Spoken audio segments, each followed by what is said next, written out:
गोरैया की कम होती आबादी के लिए हम और आप ही जिम्मेदार हैं। जिसके घर को इंसानों ने उजाड़ दिया वो भला नाराज क्यों ना हो और दूर क्यों ना जाए।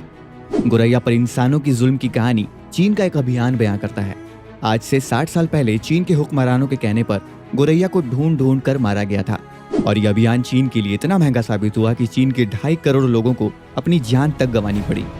बात 1958 की है, जब तत्कालीन राष्ट्रपति माओ जेडोंग ने एक अभियान शुरू किया था जिसे 4 पेस्ट्स कैंपेन का नाम दिया था। इस अभियान में 4 कीट पतंगों को मारने का फैसला किया गया था। पहला था मच्छर, दूसरा मक्खी, तीसरा चूहा और चौथी थी गोरैया। सोच कर भी अजीब लगता है कि आखिर उस मासूम गोरैया से इंसानों को ऐसा क्या खतरा था जिसके चलते उसे मारने का अभियान चलाने की नौबत आ गई। चीन में ये माना जाता है कि मच्छरों ने मलेरिया फैलाया, मक्खियों ने हैजा और चूहों ने प्लेग। इन सब का सफाया तो इंसानों के हित में था, लेकिन गोरैया का क्या दोष था। दरअसल मासूम कही जाने वाली गोरैया को माओ जेडोंग ने ये कहकर मारने का आदेश दिया था कि वह लोगों के अनाज खा जाती है। कहा गया कि गोरैया किसानों की मेहनत बेकार कर देती है और सारा अनाज खा जाती है। मच्छर, मक्खी और चूहे तो नुकसान करने के आदी हैं, इसलिए वह खुद को छुपाने में भी माहिर थे। लेकिन गोरैया जैसी मासूम चिड़िया इंसानों के सबसे करीब रहती थी, वह चाहकर भी खुद को छुपा न सकी। नतीजा ये हुआ कि चीनियों ने बड़ी निर्ममता से गोरैया को ढूंढ ढूंढ कर मारा। चीन में उस समय के क्रांतिकारियों ने जनता के बीच में इस अभियान को एक आंदोलन की तरह फैला दिया। लोग भी बर्तन, टीन और ड्रम बजा बजा कर चिड़ियों को उड़ाते। सभी की कोशिश यही रहती थी कि गोरैया किसी भी हालत में बैठने ना पाए और उड़ती रहे। बस फिर क्या था, अपने नन्हे परों को आखिर वो गोरैया कब तक चलाती। ऐसे में उड़ते उड़ते वह इतनी थक जाती थी कि आसमान से सीधे जमीन पर गिर कर मर जाती। कोई गोरैया बच ना जाए ये पक्का करने के लिए उनके घोंसले ढूंढ ढूंढ कर तबाह कर दिए गए।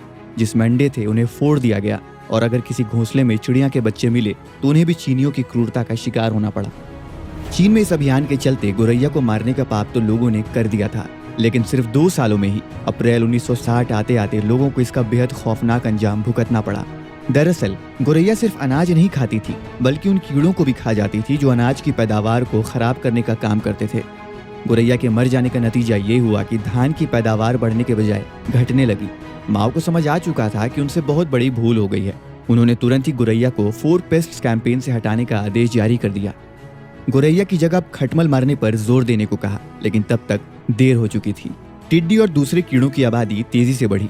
गोरैया तो पहले ही मारी जा चुकी थी, जो उनकी आबादी पर लगाम लगा दी। कीड़ों को मारने के लिए तरह तरह की दवाओं का इस्तेमाल किया जाने लगा, लेकिन पैदावार बढ़ने के बजाय घटती ही रही और आगे चलकर इसने एक अकाल का रूप ले लिया, जिसमें करीब 2.5 करोड़ लोग भूख से मर गए। माओ जेडोंग को अपनी भूल समझने में बहुत देर हो गई थी, लेकिन हमें तो ये पता है कि गोरैया हमारी पारिस्थिति के लिए कितनी महत्वपूर्ण है। गोरैया के ना होने से कितना नुकसान हो सकता है, चीन का अकाल इसका बहुत बड़ा उदाहरण है।